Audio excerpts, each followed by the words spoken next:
Delivers, pag-usapan naman natin ngayon. Tamang pwesto para sa iyong negosyo. Because location really matters. Kaya dapat pagtuunan natin ng pansin. Hindi puro products lang ang pinag-iisipan natin, puro services natin, kundi dapat location.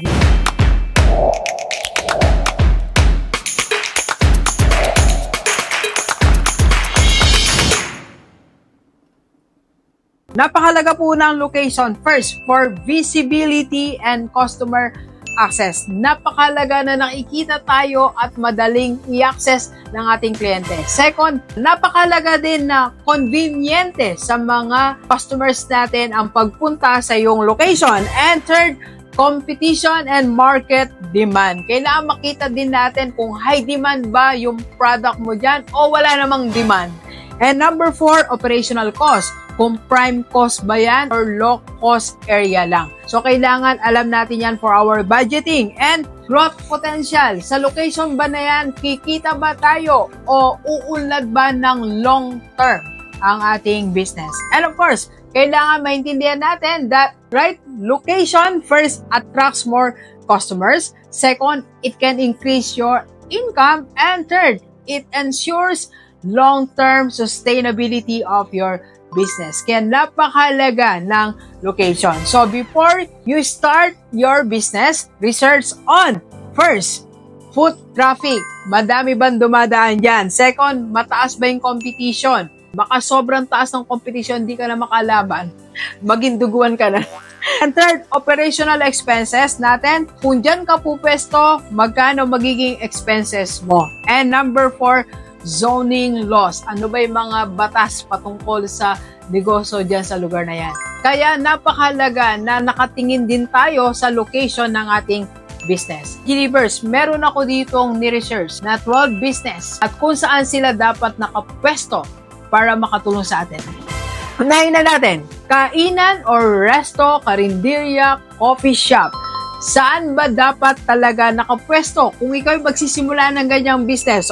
First, dapat makonsider natin ang foot traffic.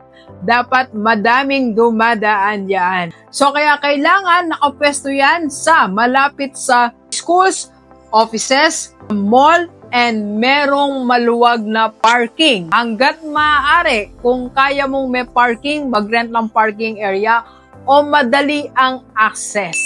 Hindi yung sobrang liblib, hindi ka na makita. Hindi alam, meron pala diyang coffee shop, resto. So, kailangan visible po tayo. And second po, retail store. Kung ikaw po ay merong convenience store or mini grocery or malaking sari-sari store, ulad po yan kung malapit sa public transportation.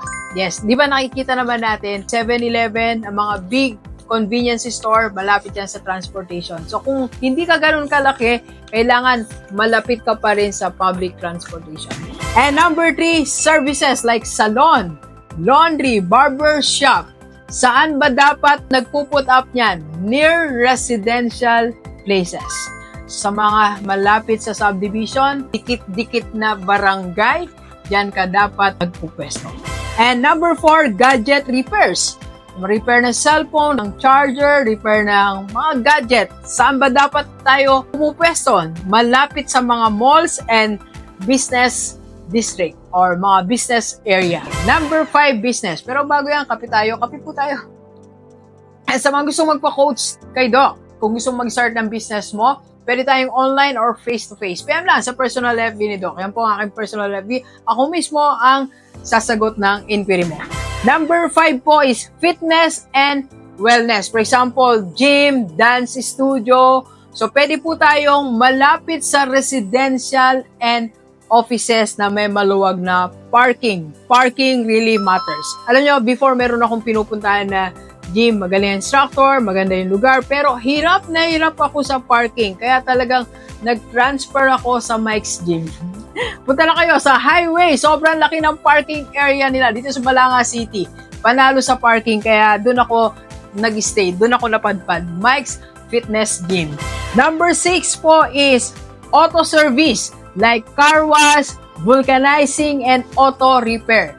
Saan ba dapat tayo pupwesto? Malapit po sa gasoline station and sa mga mataong lugar. Kung meron kang car wash, sa gasoline station po tayo pwedeng magpwesto. At ito, dagdag ko yung lugar na to kasi wala sa ni-research ko. Car wash, so malapit sa school, malapit sa mga offices. Nag-work ka. Like ako principal po, pag nagpapa-car wash ako, iniwan ko sa car wash. Tapos sinahati niya na lang sa school yung aking yung car. Pwede yun, makisuyo.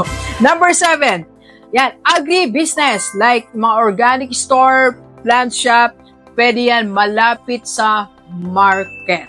And number 8, kung interested ka naman na magkaroon ng office rental or co-working space, dapat of course malapit tayo sa business areas. And number 9, tutorial or learning hub. So dapat malapit tayo sa school kasi paglabas ng mga estudyante, magpapa-tutor, doon na sila tutuloy sa'yo. Malapit sa iyo. And number 10 is ukay-ukay. Saan nga ba natin dapat ipwesto ang ukay-ukay natin? Kapi ulit tayo mga delivers. Ang suggestion is palengke, kasi yung abang daw namimili mga tao, syempre naisip na rin nilang bumili ng kanilang shoes, pants, o bumili ng mga items na gusto nila, may paggagamitan sila sa office, sa school, kailangan nila magpunta sa ukay-ukay. Malapit sa terminal, commercial areas, and malapit din of course sa school, kasi marami estudyante bumibili sa ukay-ukay.